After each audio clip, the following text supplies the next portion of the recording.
Halo semuanya, selamat malam. Perkenalkan, nama gua Aiman dan selamat datang di Night in Tokyo.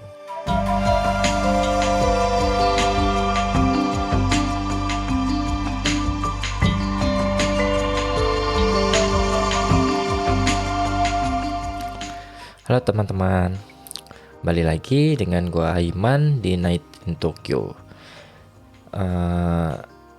Udah 2 minggu kita nggak ketemu, jadi udah saatnya buat episode baru. Terus teman-teman, buat malam kali ini gua bukan ketemu sih, kedatangan teman lagi nih ke studio Night in Tokyo. Itu sebenarnya apa ya? Dulu kita kuliah bareng, jadi dia anak IKJ juga meskipun beda fakultas. Terus kita ya sebenarnya itu teman-teman gua dari kuliah. Terus dia sekarang di mana? Di Jogja. Terus dia buka bisnis dan segala macam. Jadi coba kenalkan dulu. Namanya adalah apa nih manggilnya nih enaknya nih? Halo, saya Bob Maulana Singadikrama, panggil Bob. Oh, Mas Bob. Ya, terserah. Malam Mas Bob. Makasih. Malam Mas Aiman. Makasih udah datang ke studio kecil ini, studio Night in Tokyo. Gimana? Udah bulan ini udah berapa lama di Jepang? Ini hari ke berapa belas ya? 15, 18, ya sekitar itulah. Panjang juga kan ya? Begitulah. Yang gue baca nih, Mas Bob, gue kan baca di baca lebih tepatnya baca di Facebook lo gitu, bahwa lo itu punya usaha namanya Titip Jepang nih. PT Titip Jepang Indonesia. Ya, lanjut. Bisa ceritakan dulu nggak Titip Jepang itu apa? Mungkin kalau bicara soal Titip Jepang, jadi sebenarnya kalau orang lihat sekarang sih sebenarnya orang selalu memandang ini seperti just tip gitu. Ya. Bedanya saya sudah melakukannya sejak tahun 2012 gitu. 2012. Ya, 2012. Nah, di tahun 2012 memang saya melakukan seperti just tip gitu. Lalu saya sadar, wah ternyata ini adalah sebuah potensi rezeki karena pertama kali ke Jepang dengan budget seadanya, dengan pacar saat itu, akhirnya bisa dapat rezeki lumayan gitu. Terus mulai mikir, oh ini kalau caranya kayak gini nggak bisa sustain gitu. Maksudnya harus ke Jepang, harus beli sendiri gitu. Makanya saya harus mikirin nih gimana ya caranya beli tanpa saya harus di Jepang gitu. Terus gimana ya cara ngimpornya yang legal gitu. Makanya detik ini Titip Jepang sudah kerjasama sama Kabuki Geisha, istilah PT yang ada di Kabuki Jepang. Geisha, ya. Sama partner saya ada di Tokushima. Terus kita juga punya perusahaan impor untuk akhirnya ngurus impor dan masukin barang. Jadi Banyak ya mainannya. ya, jadi akhirnya ya kita berusaha jadi enabler apapun, nggak cuma barang, apapun dari Jepang ke Indonesia maupun Indonesia ke Jepang. Gitu kira-kira. Cukup menarik karena mungkin ya kurang tahu juga, memang beberapa barang yang dari Jepang itu memang cukup banyak peminatnya gitu kan di Indonesia. Terus kira-kira nih kan kenapa akhirnya memutuskan untuk masuk ke bisnis ini gitu loh. Terus kenapa juga kayak apa yang menginspirasi untuk apa nih ya namanya ya, punya keterkaitan dengan negara Jepang gitu loh. Kenapa kan di tempat lain kan sebenarnya kayak di Singapura sendiri kan juga adalah barang yang memang kadang di Indonesia nggak ada. Tapi kalau kenapa di Jepang, terus apakah memang dulunya itu tertarik dengan kebudayaan Jepang atau emang suka apa gitu kebudayaan tentang Jepang? Bagi saya, nggak cuma saya ya, pacar yang sekarang jadi istri saya juga, mungkin Mas Aiman juga gitu. Jepang adalah masa kecil yang indah. Iya sih ya. Karena Ya. terutama hari Minggu kan ya. Setiap hari Minggu, anim-animnya, ceritanya. Sehingga gamenya, kalau beberapa teman-teman main game gitu, mangganya gitu. Sehingga saya memang dari kecil memang terobsesi dengan negara ini gitu. Oh, emang ada interest dari kecil ya. Ya benar. Saya pun saya kecil di Wonosobo, lahir di Wonosobo di Jawa Tengah. Lalu saya memutuskan untuk pindah ke Jogja, sebuah SMA di Jogja namanya SMA 3. Cuma gara-gara di SMA 3 itu ada tulisan pertukaran pelajar ke Jepang gitu. Nah, wah, menarik tuh. Ya udah, saya akhirnya belajar mati-matian, terus akhirnya alhamdulillah bisa keterima di sana. Ya, walaupun akhirnya saat seleksi pertukaran pelajar nggak berhasil ya, tapi itu ada seleksi juga. ada. Dan ikut kan seleksinya. Ya, tapi akhirnya di Jogja, terus akhirnya kuliah, saya makin tahu dan ngerasa bahwa wah, banyak nih hal seru yang bisa saya pelajarin dari Jepang gitu. Dan ya, sekarang saya sebenarnya selain titip Jepang juga punya usaha lain juga, hostel gitu di Dieng. Dengar-dengar kan karena usaha-usaha lainnya itu pun karena terinspirasi dari Jepang Mas. gitu.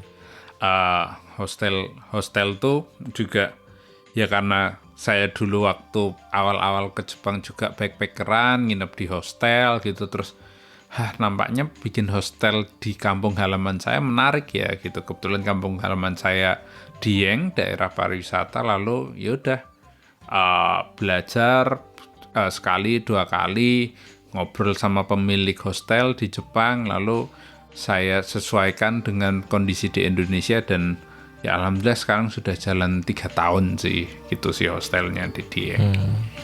Gitu. Oh, kira-kira apa ya yang membuat terinspirasi gitu dari Jepang? Apakah budayanya ataupun mungkin lebih tepatnya apakah karena budayanya ataupun dengan lifestyle-nya orang Jepang sendiri, atau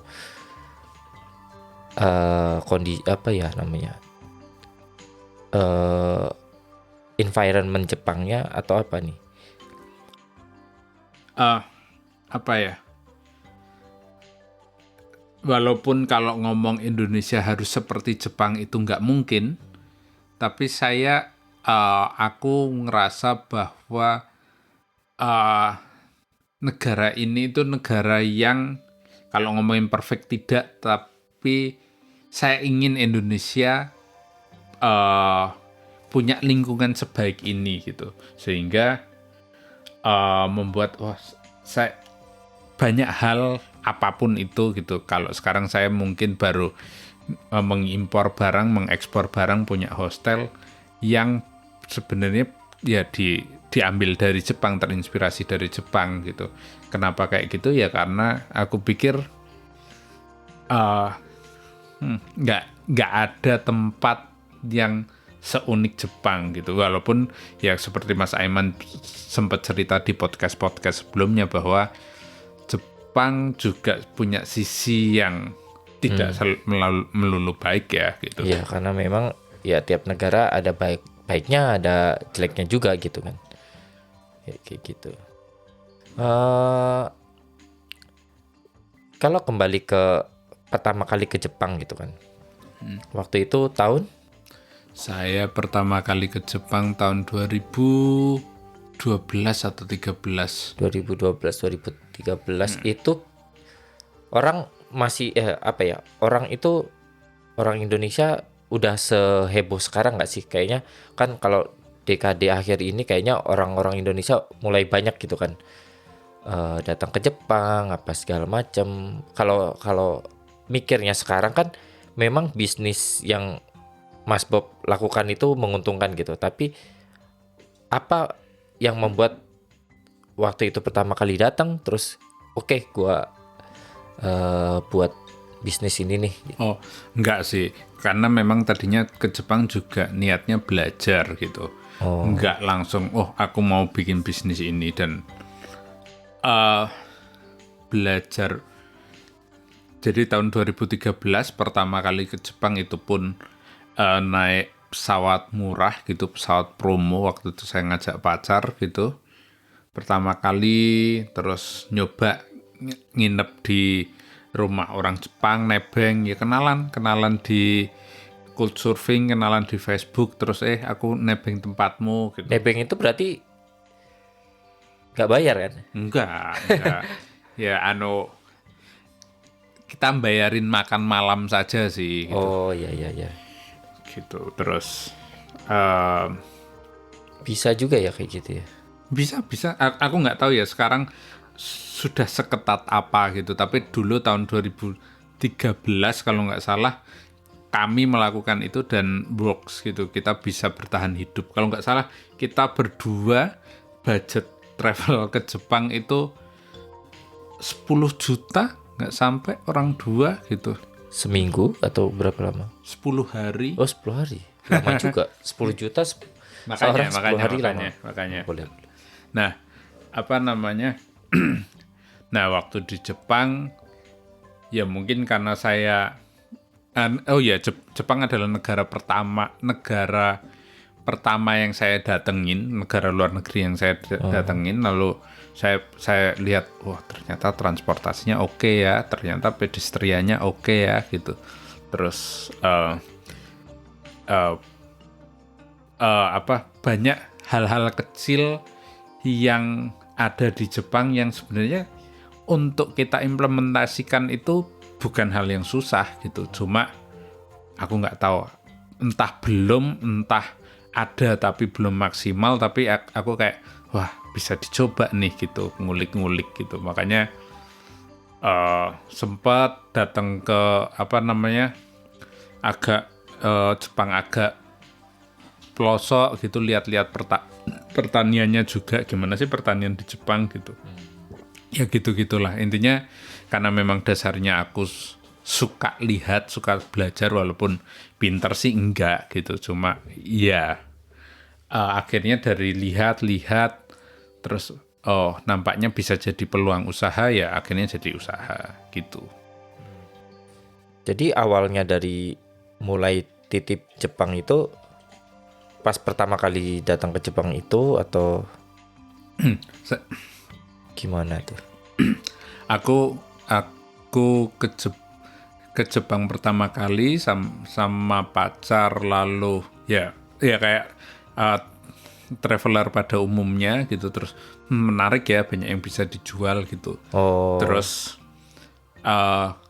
untuk ke Jepang yang kedua kali selisih setahun kemudian kalau nggak salah, tahun 2014 gitu. Terus aku bikin status di Facebook waktu itu.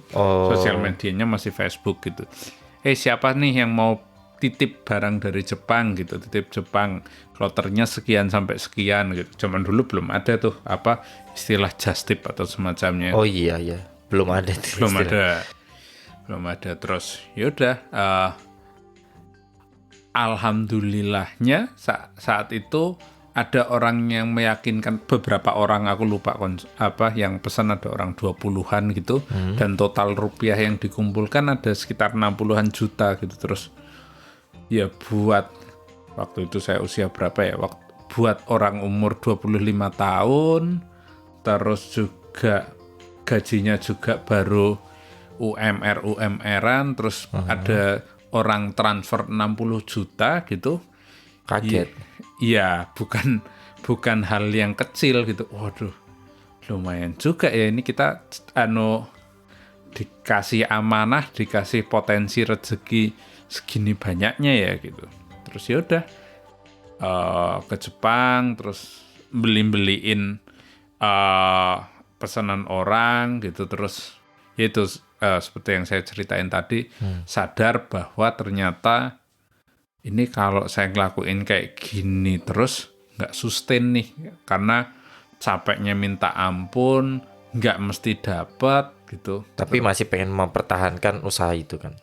Ya, mempertahankan potensi kan itu belum jadi potensi yang ya waktu itu belum ada justip-justipan potensi yang pengen dihidupkan itu. Terus ya udah pulang, terus tanya sana sini, terus yaitu kenalan sama partner di Tokushima, terus dia mau bantuin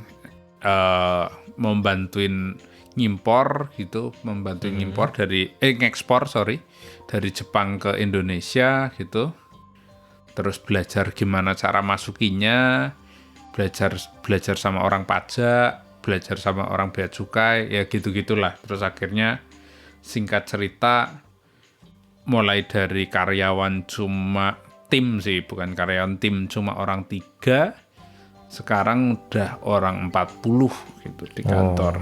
Kantornya di Jakarta buat gudang sama sales, sama di Jogja buat CS. Itu udah lumayan ya, udah 40 orang. Mantap. Gitu. Ngomongin apa ya? Ngomongin tentang Jepang itu. Yes.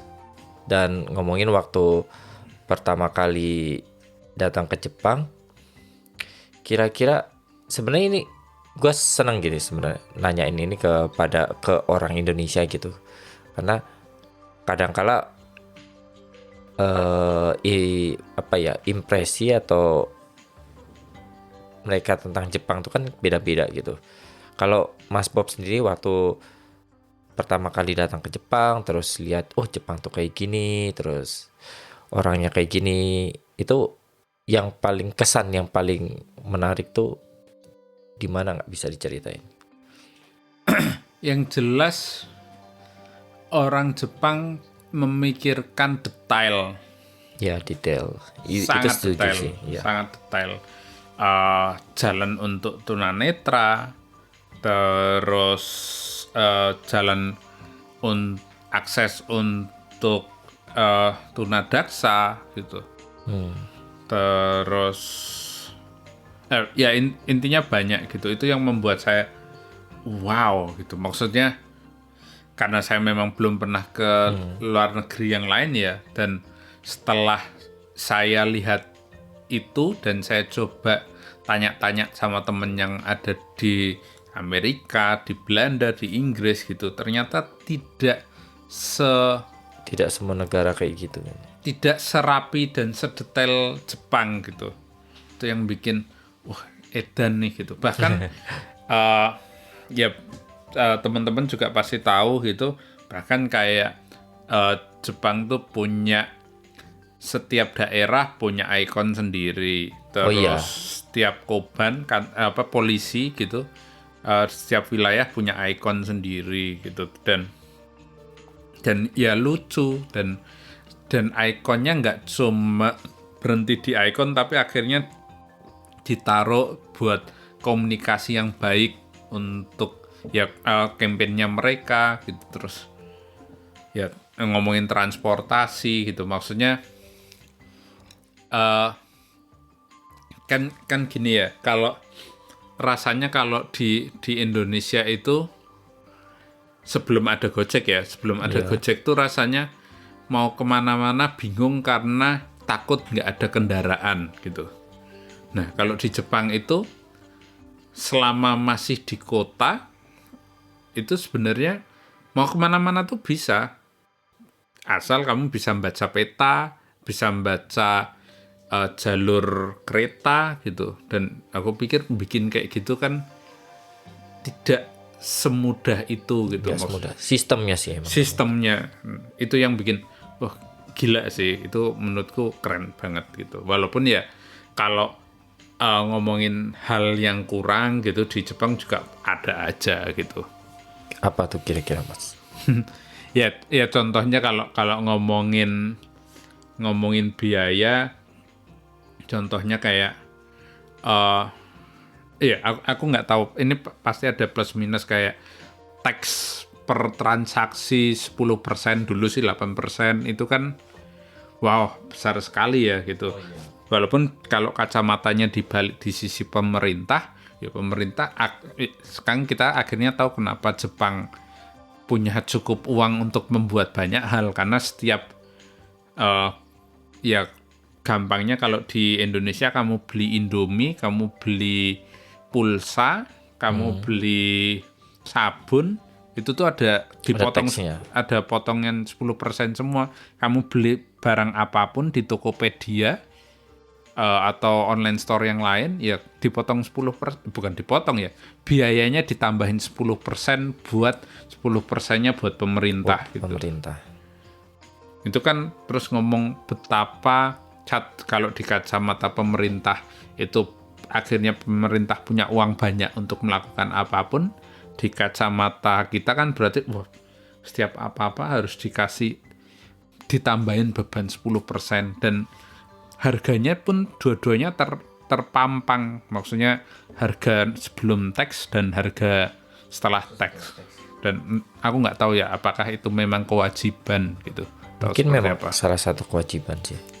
Gitu. Dan menurutku itu antara kekerenan dan kekurangan gitu. Ngomongin tadi kan sempat dibilang kalau di Jepang itu tiap daerah kayak ada icon apa segala macam gitu. Memang pada kenyataannya buat teman-teman yang di Indonesia yang atau di luar negeri yang nggak tahu, jadi bukan tiap kota lagi sih sebenarnya teman-teman di Jepang itu. Jadi yang gua tahu itu misalkan di dalam Tokyo sendiri kan ada namanya Shinjuku atau Toshimaku. Itu kalau di Indonesia tuh mungkin lebih ke kecamatannya atau kelurahannya lah, pokoknya kayak gitu. Shinjuku. Nah, jadi tiap daerah-daerah yang di Tokyo sendiri. Jadi kan Tokyo kan sebenarnya Tokyo tuh kayak kayak DKI Jakarta juga gitu. Jadi dia adalah tempat yang dikhususkan.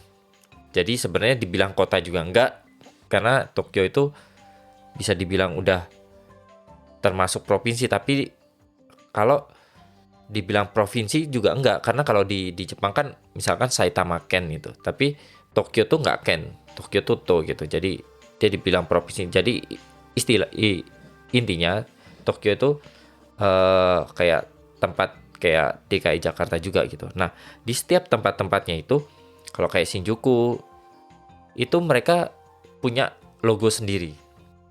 Dia punya logonya sendiri. Jadi kalau buat kalian memang tertarik misalkan ke Jepang tuh, ketika kalian datang ke Tokyo terus kalian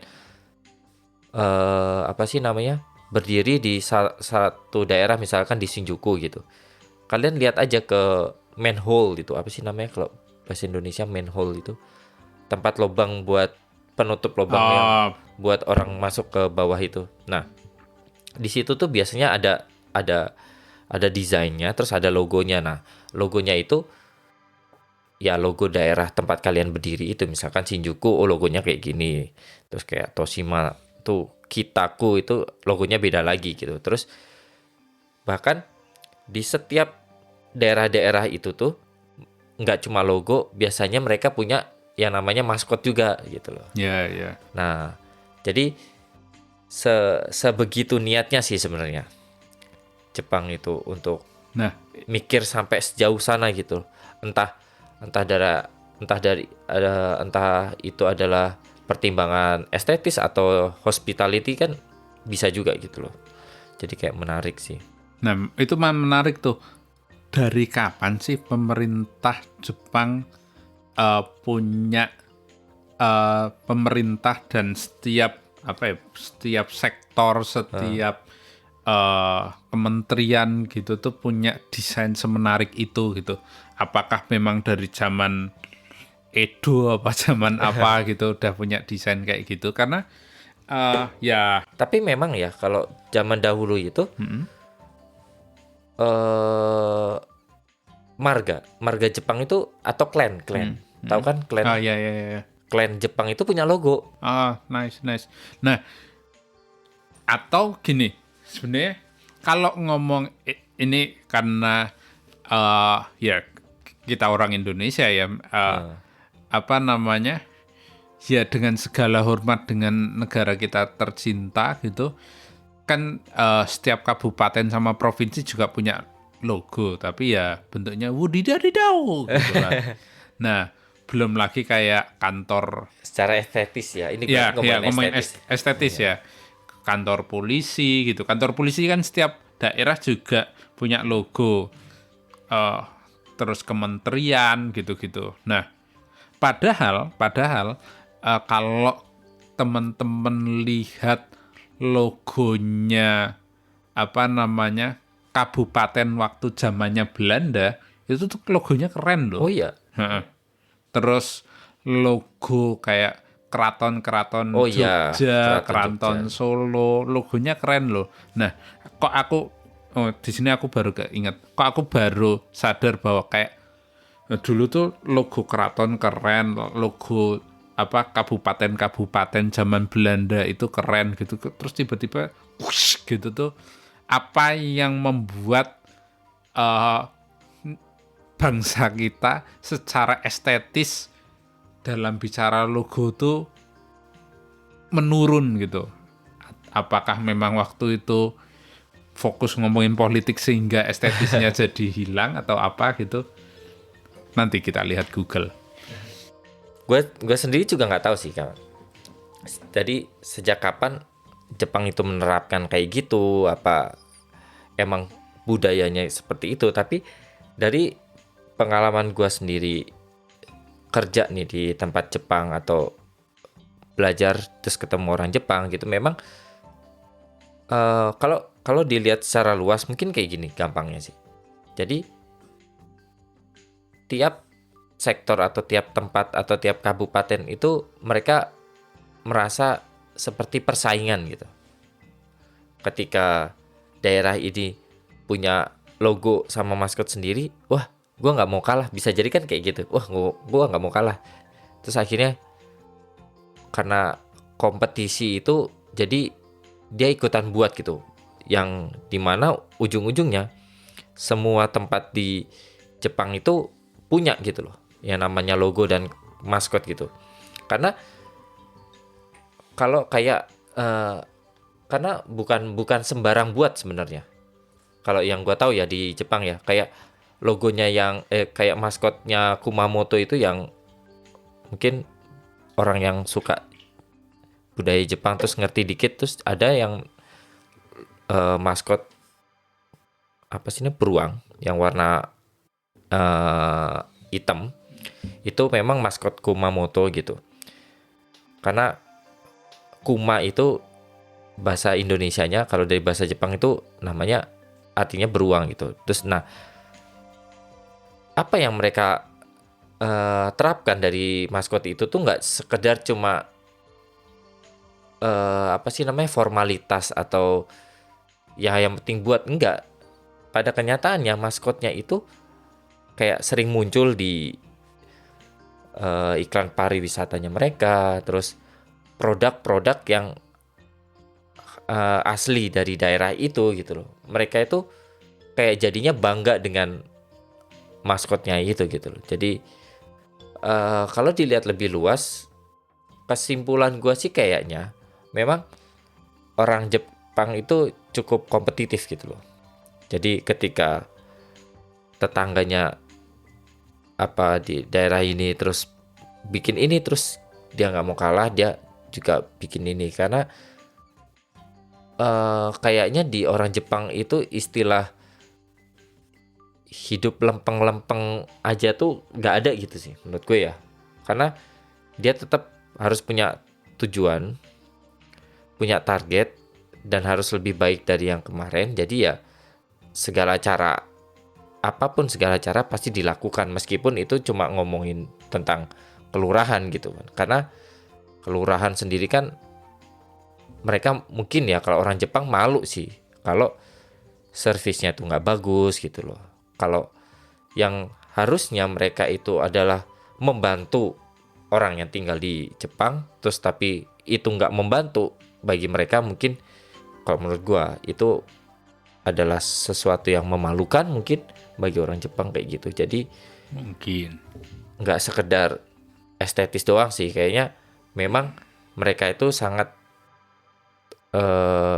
berdedikasi lah istilahnya dengan bidangnya mereka sih, kayak gitu. Oh, menarik juga nih. Ya aku nunjukin ke Mas Aiman Oh, logo. berarti logo-logo kayak Jawa Barat apa segala macam itu inspirasinya dari sini ya? Logo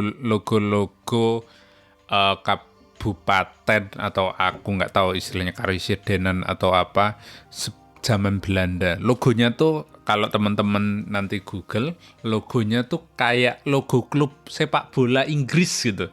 Iya. Oh, buat kalian mungkin yang sambil dengerin podcast ini bisa langsung kayak cari aja di Google, tulis aja logo kabupaten zaman Belanda, itu kayak ada resultnya keluar dan cukup menarik ya rupanya ya. Gitu sih. Nah, ya itu sih maksudnya ngomongin estetis logo saja Jepang sebegitu kerennya gitu. Maksud saya adalah tidak mungkin bicara estetis berhasil tapi ngomongin engineering nggak berhasil gitu. Karena kan di mana-mana tuh orang mesinnya hidup dulu baru dipercantik gitu. Baru percantik ya. Nah, Jepang tuh sampai tahap cantiknya aja udah beres, maka mesinnya tuh ya pasti, bukan pasti ya, tapi maksudnya Harus cantik juga gitu. mesinnya tuh udah paripurna gitu, bisa sudah sempurna gitu. Banyak hal yang ya bisa kita pelajarin soal betapa modernnya mereka dalam membuat sesuatu sih. Gitu. Detail, iya sih. Sangat detail. Kira-kira dari sejauh ini ya, misalkan dari 2000, kalau kita hitung dari 2013, kan udah pasti karena bisnis itu kan udah sering gitu kan, bolak-balik Jepang, Indonesia Jepang gitu. Kira-kira menurut pendapat, opini aja sih, opini dari Mas Bob sendiri, orang Jepang itu kayak gimana sih karakternya? Atau kan mungkin pernah juga kan kayak ngobrol dengan orang Jepang gitu yang berkesan gitu. Oke. Saya kebetulan saya orang Jawa ya. Saya merasa sebenarnya orang Jepang itu punya kemiripan sangat besar dengan orang Jawa gitu, di mana mereka selalu minta maaf, selalu permisi dalam banyak hal gitu. Sangat Jawa sekali gitu. Iya. Saat ketemu orang yang dia hormati, kepalanya nunduk sedikit gitu. Sangat Jawa sekali gitu. Sangat Jawa sekali gitu. Dan saat kamu bicara dengan orang yang lebih tua, nadanya bukan nadanya, bahasanya. Karena di bahasa Jepang juga ada. Jadi istilahnya kalau di bahasa, buat kalian yang memang orang Jawa kan pasti dulu atau SD pernah diajarin ngoko dan kromo gitu. Nah, di bahasa Jepang tuh ada tingkatan ngoko dan kromo itu, dan kita nggak boleh misalkan ngomong ke atasan atau ke raja gitu dengan bahasa ngoko gitu loh. Kita harus ngomong bahasa kromo. Nah, dengan latar belakang yang hampir mirip, tapi mereka punya juga bukan kacamata. Mereka juga punya anehnya, walaupun dengan secara psikologis hampir kayak orang Jawa, di mana lumayan patriarki, lumayan sangat menghormati yang lain gitu, tapi mereka itu juga orang yang sangat acuh dalam artian ada sebelah ada nggak kepo ya. nggak kepo mungkin lebih tepatnya nggak kepo. Tapi di sisi lain saat kamu punya masalah dan minta tolong, mereka membantunya total sekali. Iya. Itu juga seperti kalau kita di Jawa dan masih di kampung-kampung gitu, butuh apa gitu tuh kadang orang yang bantuin tuh sampai dianterin sampai di depan rumah gitu. Iya. Di Jepang pun kalau kamu di agak daerah dikit gitu tuh, Iya. orang juga akan seperti itu. Jadi Iya. ya itu sih orang Jepang itu saya nggak tahu ya ini cuma otak-atik gadok gitu ya.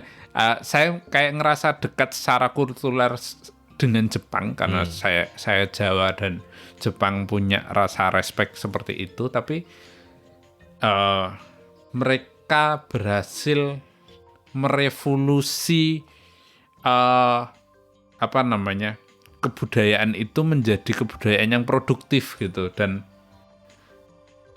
kenapa kita tidak, itu yang aku selalu bertanya-tanya di sisi mananya yang kita harus dibenerin sehingga bisa seperti orang Jepang gitu. Itu sih menarik sih. Kalau ngomongin kayak masalah yang minta maaf gitu, itu tuh lucu juga sih sebenarnya. Itu menarik karena kadang-kala nih orang Jepang tuh memang suka banget minta maaf, bahkan dibilang sukanya tuh udah tahap pada kayak berlebihan gitu. Kayak dulu itu misalkan nih kalau kalian di Jepang nih, kalian pergi ke toko terus tiba-tiba kalian menjatuhkan barang sesuatu gitu, lah yang minta maaf biasanya kita minta maaf, mereka pun kadang kita belum minta maaf, kayak mereka udah minta maaf duluan gitu loh.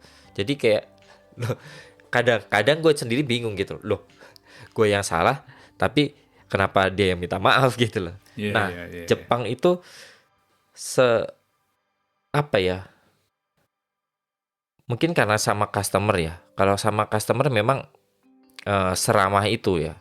Beda ya kalau hubungan antar apa sih namanya manusia ya sama aja gitu loh. Sampai orang Indonesia yang ngeselin gitu, yang baik ya baik. Tapi pada umumnya emang orang Jepang tuh mungkin dari kecil dididik seperti itu gitu loh. Di aja deh, di jalanan aja deh gitu. Saat kita, aku nggak tahu ya apakah aku saja yang merasa atau seperti apa gitu.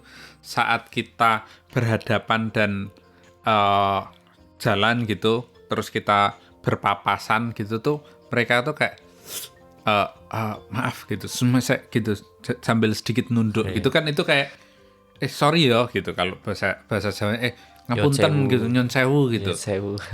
Padahal itu di stasiun kereta yang trafiknya cepat gitu, dan saat berpapasan pun mereka masih. Nah, itu kan berarti itu tuh sangat mendarah daging gitu. Ya, kita harus respect aja sama orang lain gitu.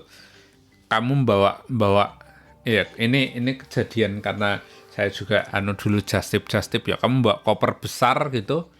Bukan saat kita berpapasan ya mereka yang ngalah gitu, ke kanan ke kiri gitu, dan ya sambil ngalahnya tuh bukan ngalah apa sih ini penduduk genjin gitu, orang asing ngabisin jalan gitu, tapi mereka lebih kayak iya kalau sumasen kalau di Jawa gitu kayak monggo nyun sewu gitu.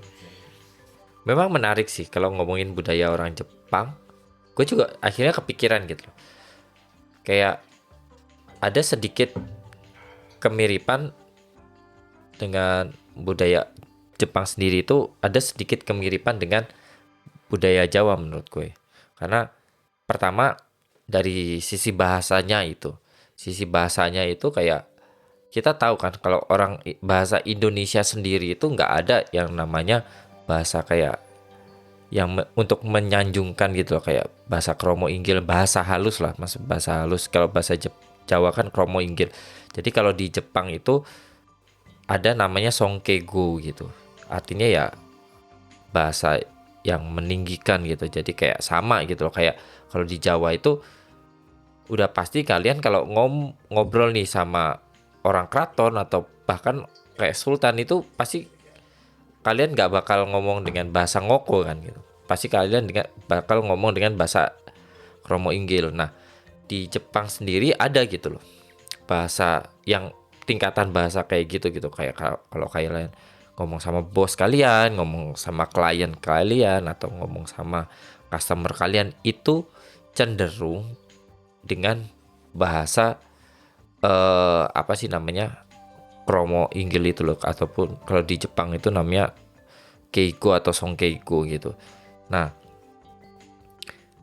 itu memang pada dasarnya kayak gitu, meskipun ya kalaupun ujung-ujungnya mereka itu jadi teman kita, ya baru kita bisa ngobrol secara biasa gitu sama kayak orang yang sederajat. Tapi kalau belum pada tahapan kayak gitu, biasanya orang Jepang cenderung menggunakan bahasa itu gitu.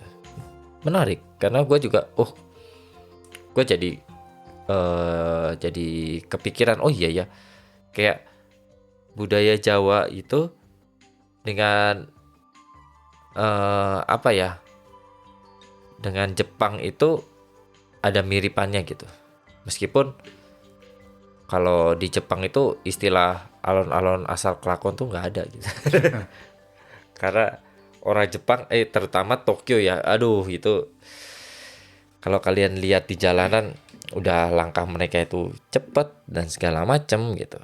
Karena pace di Jepang itu pace di Tokyo itu gila banget. Tapi ini maksudnya mencoba defensif sedikit ya, tapi maksudnya pertanyaannya apakah kultur atau kalau ngomongin budaya Jawa alon-alon asal kelakon itu kultur yang ada sejak dulu gitu. Kalau sejak dulu harusnya bahasanya kromo inggil dong. Oh iya ya, bisa jadi ya. Jangan itu kultur yang baru ya tahun 60-an 70-an karena mungkin karena santuy aja deh gitu. Oh iya ya, Bu. Ini masuk akal. Jadi bukan core akar gitu, bukan nilai dasar gitu. Nilai dasarnya budaya Jawa, tapi mungkin. Ya. Ini cuma defensifku sebagai orang Jawa ya. Karena orang Jawa nggak kayak gitu loh gitu. Iya. Bisa jadi. Mungkin sih kayak gitu. Ya itulah mungkin memang kalau kita ngobrol tentang apa yang bisa dipelajari dari nilai-nilai kehidupan orang Jepang sendiri itu banyak gitu loh. Banyak sekali. Terutama buat orang yang apa sih namanya tinggal yang nggak pernah keluar negeri gitu. Maksudnya alangkah baiknya ketika kalian juga jalan atau pergi ke luar negeri ada sesuatu lah kita ya yang bisa diambil gitu, yang nilai dari mereka tuh sekiranya ada yang bisa kalian bawa pulang gitu loh. Karena gue pribadi sendiri sih sangat banget menganjurkan bahwa ke orang Indonesia itu bahwa hidup itu jangan kadang-kala ya, hidup tuh jangan terpaku di dalam negaranya sendiri gitu. Kita tetap harus mencoba ya, meskipun cuma jalan-jalan ya kita tetap aja ya diusahakanlah nabung lah sedikit, nggak usah maksudnya nggak usah budget yang wah banget juga ke Jepang gitu. Kayaknya contoh tadi Mas Bob sendiri 10 juta orang dua 10 juta orang dua. Wah itu nggak itu nggak masuk akal. Karena dulu pertama gue pernah sebelum datang ke Jepang, sebelum tinggal ke Jepang itu datang berdua sama teman gue. Itu kita udah meminimalisir mungkin budget gitu untuk tinggal di Jepang gitu. Jadi itu pun masih 7 hari. 7 hari itu udah sama tiket seorang 10 juta. Itu menurut gue itu murah loh. Karena di 7 hari itu kita cuma tinggal di hotel atau kita nggak tinggal di hotel, kita di guest house itu semalam, terus di guest house itu 2 malam apa semalam ya, semalam, terus tiga malamnya itu di apa sih namanya, di Airbnb, jadi bukan di hotel, jadi agak lebih murah, dan 2 malamnya itu kita habiskan di bis. Coba sekarang dihitung biaya penginapan berapa dari 10 juta Iya. atau dari biayanya kalian. Kalau itu nebeng terus? Ya maksudnya waktu itu memang kita Ya. nggak tahu, nggak kepikiran. Rupanya ada yang bisa nebeng kayak gitu. Maksud ya intinya sih kayak kalau kalian memang niat gitu loh pengen keluar negeri, terus kayak cuma apa sih, pengen keluar negeri terus pengen jalan-jalan, itu kalau memang kalian nggak niat yang wah-wah banget, itu sebenarnya bisa aja kan budget segitu gitu loh. Jadi gue sih sangat menyarankan gitu loh buat kalian yang tinggal di Indonesia itu, cobalah kalian pergi ke luar negeri. Nggak usah wah juga liburannya, ya sebudget mungkin, ya biar apa ya, biar wawasannya tuh luas juga gitu loh. Bahwa kita kan udah bertahun-tahun hidup di Indonesia, ya kita udah sangat hatam banget mendarah daging bahwa culture Indonesia itu, kehidupan Indonesia tuh kayak gini gitu. Tapi ketika kalian pergi ke Jepang misalkan, itu kan kalian akan menemukan sesuatu yang baru, bener nggak? Ya. Menemukan sesuatu yang baru, bahwa oh ada loh orang tuh bentuknya tuh kayak gini gitu loh, sifatnya kayak gini. Misalkan kayak orang Jepang itu nggak disuruh ngantri pun udah pasti 100% mereka akan ngantri gitu loh, karena itu tuh udah bukan nilainya lagi, itu memang hidup mereka tuh mengantri itu udah termindset gitu loh. Jadi mereka dengan alam sadarnya, dengan di bawah alam sadarnya sendiri pun mereka pasti akan mencoba ngantri gitu. Jadi kalau menurut Mas Bob sendiri gitu loh, misalkan ada nggak misalkan buat teman-teman yang lagi dengerin ini, kira-kira kenapa sih kita harus berusaha, kadang-kadang bukan berusaha ya, udah kita tuh kenapa kita tuh harus setidaknya nih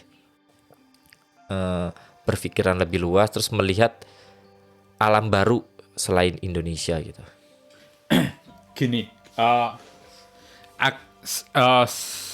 walaupun saya tidak 100% setuju statementnya Mas Aiman, tapi gini, apa namanya, intinya adalah saya kebetulan orang Wonosobo, jadi sampai SMP lahir di Wonosobo, tinggal di Wonosobo, sekolah SMA di Jogja, terus kayak oh ternyata ada orang kayak gini toh.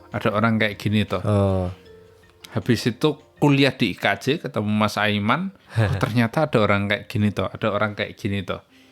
Terus akhirnya pernah ke Jepang, oh ternyata ada orang Jepang kayak gini. Waktu di Jepang juga ketemu orang India, orang Cina, orang Eropa, orang Amerika, orang Australia gitu. Dan mereka beda-beda semua gitu. Nah, intinya waktu sebenarnya itu sama kalau kayak kita mencoba ke Bali, terus kita nyoba ke Medan gitu, ke Sumatera Utara gitu, pasti nggak usah keluar negeri juga ya. Keluar negeri kamu akan nemu perspektif yang lebih luas lagi. Bukan lebih luas ya, tapi lebih sangat beda lagi, karena secara kurensi beda. Mereka ini ya, bercandaan, tapi orang Jepang itu bukan tidak menghargai Islam gitu. Saya kebetulan Muslim gitu, tapi mereka nggak tahu aja nggak tahu aja gitu. Sehingga ya namanya orang nggak tahu ya gitu kan, mereka pakai kerudung ngapain gitu ya? Mereka jungkat-jungkit gerakan sholat Sholat itu ngapain ya gitu. Iya, iya. Bukan mereka ngejek, mereka nggak tahu gitu. tahu. Dan ternyata ada orang yang nggak tahu bahwa ada agama namanya Islam gitu. Padahal Gitu. kita Kita berantem, bisa sampai berantem kan di Indonesia. Kita di Indonesia tuh ngerasa bahwa ya semua orang tahu lah ini namanya azan bos gitu. Iya, Kalian iya, diem kan ada azan. Oh gitu. iya, iya, iya. kayak Maksudnya kita beranggapan bahwa semua orang tahu, tentang tentang sesuatu yang kita tahu. Padahal setelah kita ke luar negeri atau nggak usah ke luar negeri ke daerah yang cukup jauh dari lingkaran zona nyamannya kita baru tahu oh ternyata ada yang kayak gini ya. Kayak sederhana apa ya, saat di Jepang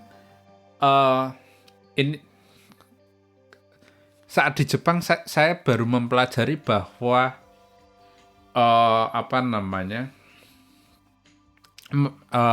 kalau di Jepang kan kalau makan kan kira-kira 500 sampai 1.000 yen gitu. Menurut kita yang orang Indonesia terus di change ke kurensi Indonesia kan itu berarti 70 sampai 100 mahal banget. 150.000. Mahal banget gitu. Tapi bagi orang Jepang itu bahkan tukang bangunan supir makanya juga segitu gitu. Jadi ternyata perspektif nilai pun akhirnya berubah gitu. Nilai dalam kacamata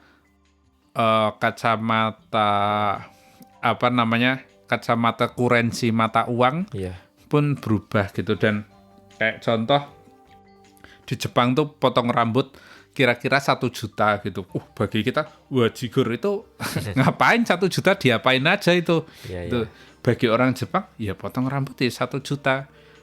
Kan kalau di Indonesia ya mungkin 50.000 kayak gitu kalau cowok gitu. Ya 2 kali makan lah gitu. Kalau di Jepang kan berarti 10 kali makan gitu. Jadi perbandingannya pun jadi kan beda banget sama di Indonesia gitu. Jadi orang kalau di Indonesia kalau di Jepang itu minuman selalu gratis kalau di tempat makan. Iya, gitu. air putih kan. Air putih gratis. Padahal kalau mereka jualan juga pasti bisa gitu. Tapi ternyata dalam kacamata mereka ya kalau tempat makan ya makan aja, minumnya gratis gitu. Bagi saya karena kebetulan pengusaha dan punya teman banyak pengusaha ya. Lah wong ada orang makan sekalian lah kita jualan minuman gitu. Nah, maksud saya adalah ternyata ada ya orang yang punya cara pandang yang sangat berbeda dengan kita gitu. Dan ya nggak apa-apa gitu. Sehingga kalau pengen lebih dalam akhirnya kita ngapain sih mereka bisa cara pandangnya kayak gitu. Tapi kalau minimal kita jadi tahu ternyata ada orang dengan kacamata yang beda-beda. Gitu sih. Dan itu alasan kenapa kita harus ke Jepang. Mungkin kita akan lihat sebuah bangsa yang cara pandangnya sangat unik sekali, yang mungkin kita lihat di anime, mungkin kita lihat di dorama atau di komik gitu.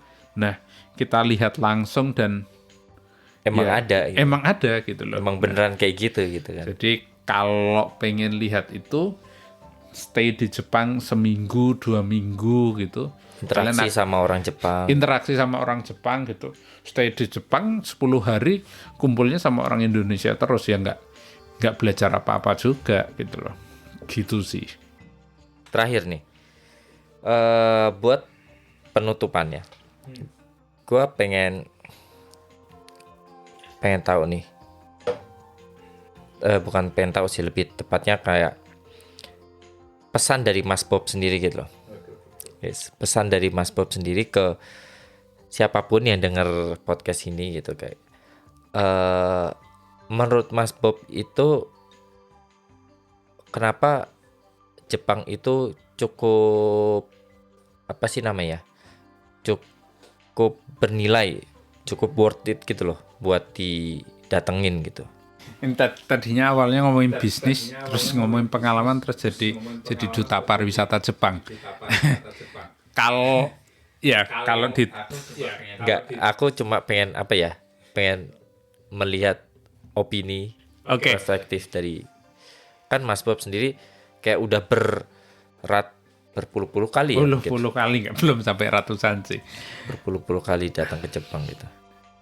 Kenapa kita harus ke Jepang? Ya balik tadi, Jepang adalah negara yang lengkap dari hulu ke hilir, membuat sistem, membuat kultur, dan ya kalau ngomongin kita sebagai orang Indonesia yang ngomongin sistem, ngomongin kultur masih banyak yang lubang, mungkin kita bisa menemukan penutup lubangnya atau inspirasi untuk menutup lubangnya dari Jepang gitu. Solusinya ya.